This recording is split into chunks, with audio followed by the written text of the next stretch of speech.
We are going to start looking at your very first assignment, which you should find posted in Google Classroom.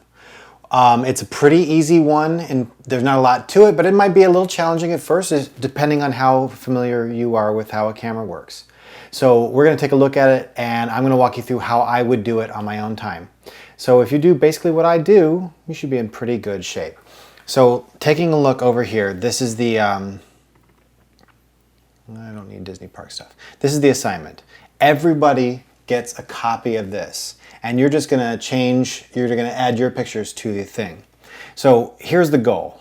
We're practicing manually operating your camera, learning to read and understand your light meter, and or the histogram. Since we're shooting in live view a lot, I'm probably leaning more towards learning how to read the histogram than the light meter, because it's going to show up on the screen anyways. But this is a Canon light meter. That's a Nikon light meter. They look a little different. They do the same things. And then getting a good exposure with every picture you take, and practicing and applying troubleshooting skills. So what we're doing is we're giving you some instructions, and then you have to figure out what to do with the rest of your settings to make those instructions work. So let's take a look.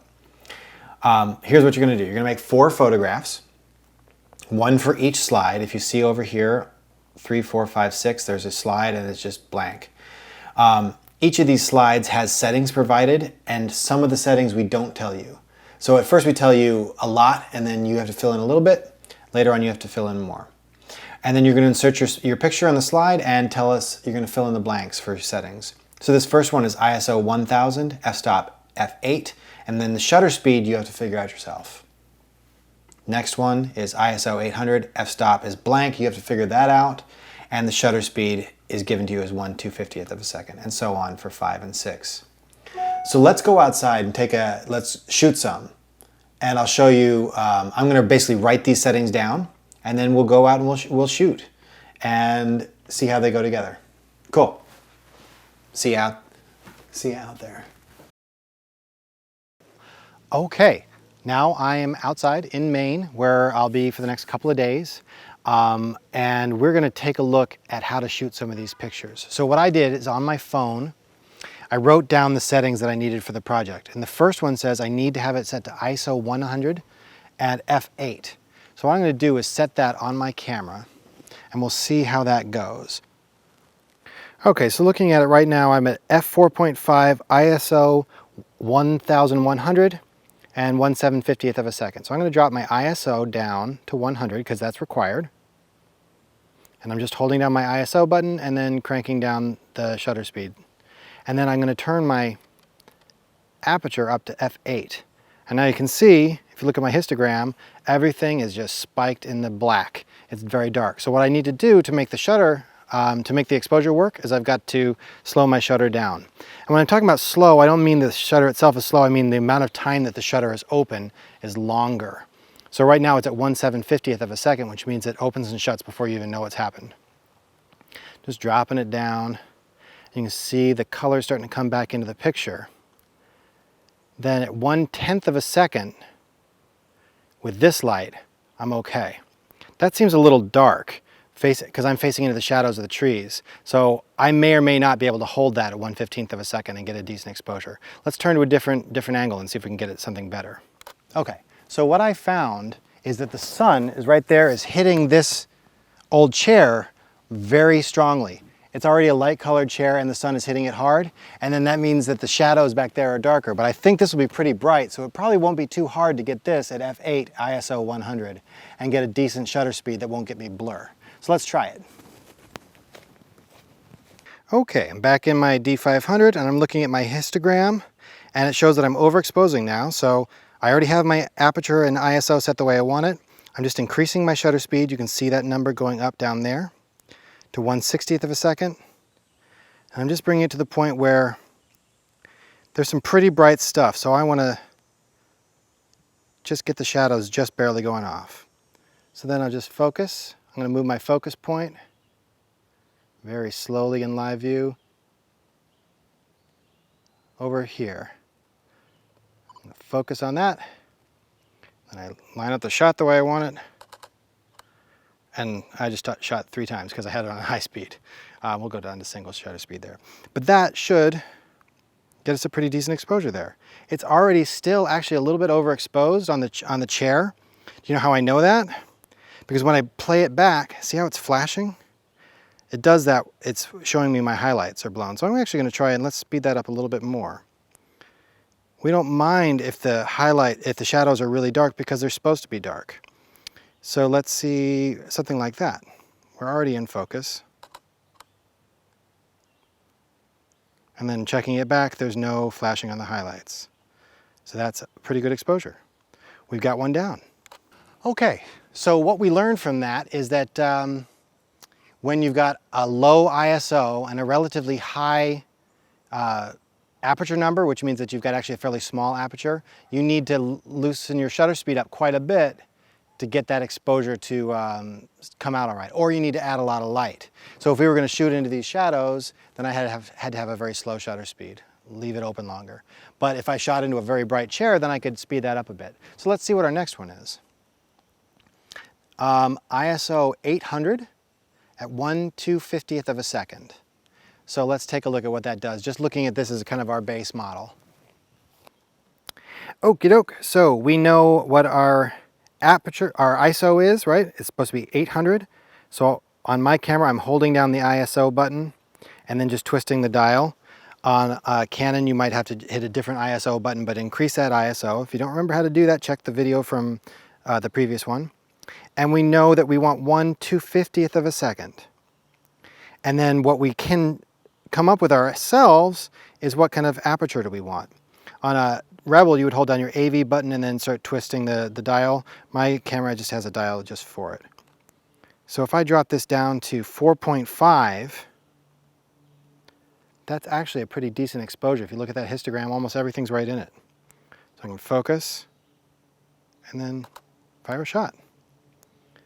And that came out fine. So that's an exposure that works. Okay, so now we have, the next one says just f3.5. So that means all they're telling us to do is set our aperture to 3.5 and then find a way to make an exposure that works. So let's go do that. Ow, that is really hot. I was gonna look all cool, like, hey, I got a sculpture here. Let's take a picture of the sculpture. Then I burned my arm. But let's take a picture of this sculpture. Sometimes, and that's the thing, if you're shooting portraits, a big wide open aperture like 3.5 helps to blur out the background. It's not gonna do it for this picture because we're using a really wide angle lens, but it seemed like an appropriate thing to do. So let's see what happens when we shoot at f3.5 and we can change any settings we want, taking a picture of this sculpture here. So we're at f3.5, ISO 400. I'm going to drop the ISO down because I always like to keep my ISO as low as I can possibly get it. So I'm going to drop that right back down to 100. And that's actually a good exposure right there. Look at that histogram. It's peaking on the left and the right, but it's not going over either side. So this one's got a touch screen on it. I could just touch the focus point I want to use, but most of you guys probably won't have cameras that do that. And when I'm looking at it, I think things look a little bit too bright, actually. I know the histogram's okay, but I'm betting there's still some information lost. So I'm gonna keep speeding up the shutter speed a little bit. There we go. Because grass is dark and this is bronze and that should be dark too, so I don't want it to be very bright. Maybe 1/500th. We'll take a shot.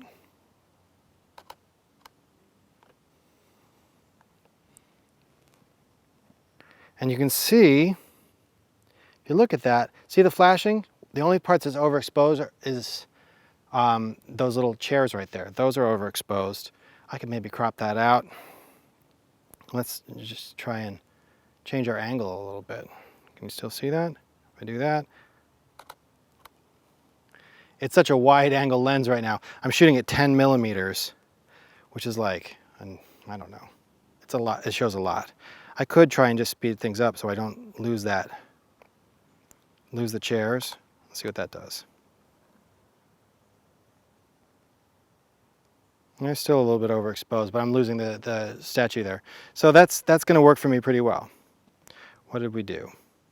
1/1000th of a second, f3.5, ISO 100. Okay, we are on to the last shot. Let's see how I would do it. 1/1000th of a second. So you can do whatever you want with your aperture and anything you want with your ISO to make that picture come out, as long as the shutter speed is 1/1000th of a second. So that gives you a lot of flexibility.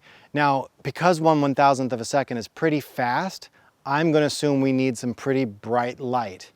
So let's find something that works with that. And maybe we'll go on a little bit of a trip. Let's see what we can find.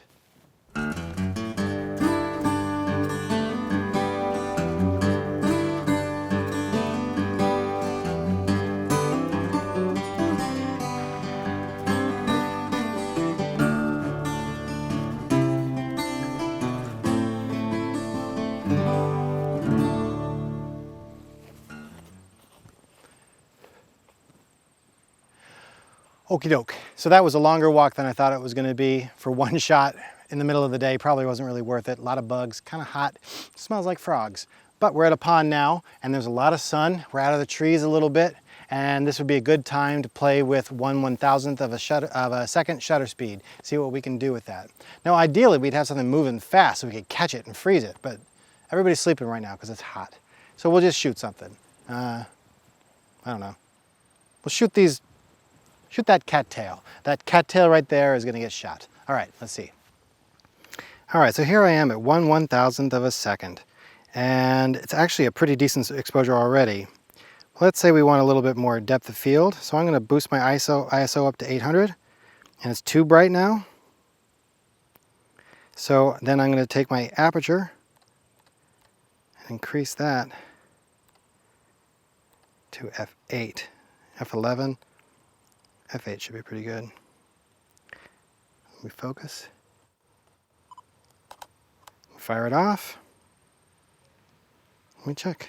Clouds are white. That's okay. Clouds are white. So we should be okay. So then if I wanted, I could drop that right down to, ISO 100. And then I gotta bring my aperture back under control. Oops, that's not 100, that's low 5. There's 100. And then f4 is kind of more what I want. Also gets a good exposure. Okay guys, so we've done our shots. One thing you really ought to remember though is that your settings will not be the same as my settings. Not because the cameras are different, but because where you are shooting is different. Maybe it's going to be cloudy when you're shooting your stuff. So that's going to be darker than what I had. Or maybe you're going to be inside shooting. What I want you to keep is the idea of slowing down your shutter speed or making the shutter open longer makes the picture brighter. Speeding up the shutter speed so that the shutter is only open for a tiny fraction of a second, that makes the picture darker. Opening the aperture with a smaller number makes the picture brighter. Closing down the aperture with a larger number makes the picture darker. Increasing the ISO makes the picture brighter. Decreasing the ISO makes the picture darker. So use those kind of ratios and figure it out. Just play with it till you get the exposure that you want. The whole purpose of this is to reduce the number of variables that you have to think about. We say do this and this, and then you figure out this part. And then slowly we give you a little bit more freedom. So just do your best, and I look forward to seeing what you come up with on our first real assignment. Okay, see you guys. Okay, and just like that, we are back and ready to get our pictures that we shot into the slideshow. So what do? The first one says ISO 1000, f-stop, f8, and shutter speed blank. So what I'm going to do is look for where I put the pictures, which is just in a folder. I think I call them like tutorial. That's Instagram stuff. In my Facebook folder, I think, because that's where I shrink things. So I shrunk these down a little bit.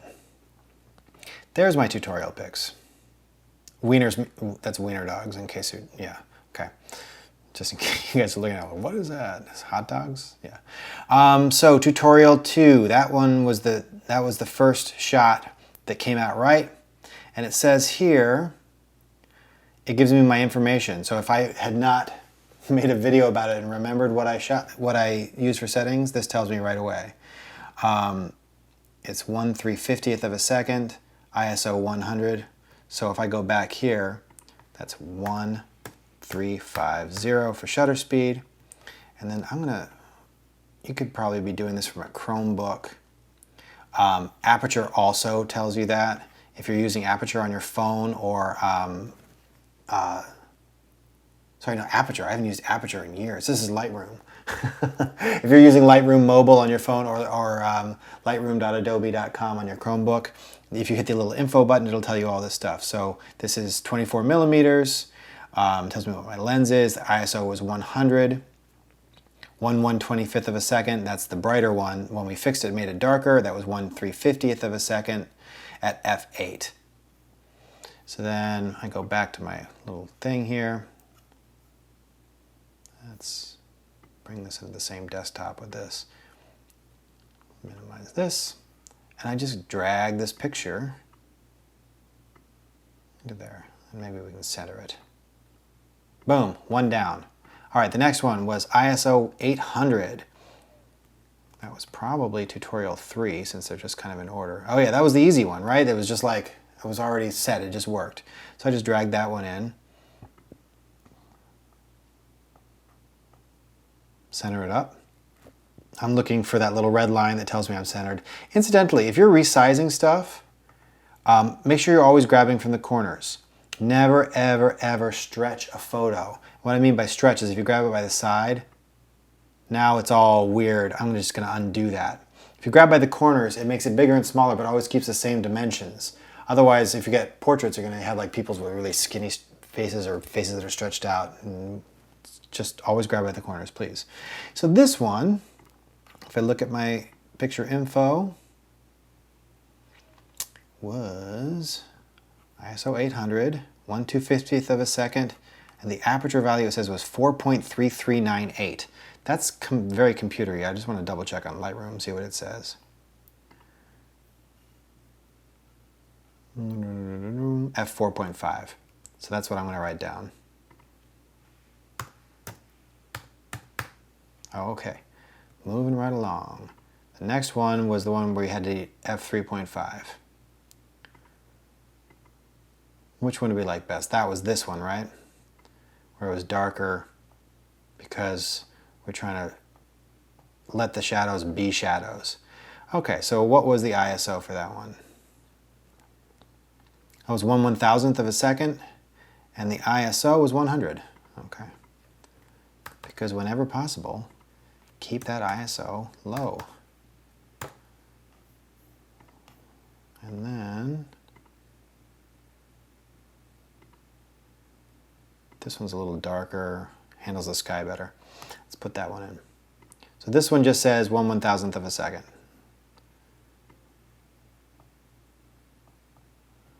And I'm just trying to center it. There we go. ISO is almost certainly 100. Yep, it sure was. And it says it was f4. Is that true? Let's just double check.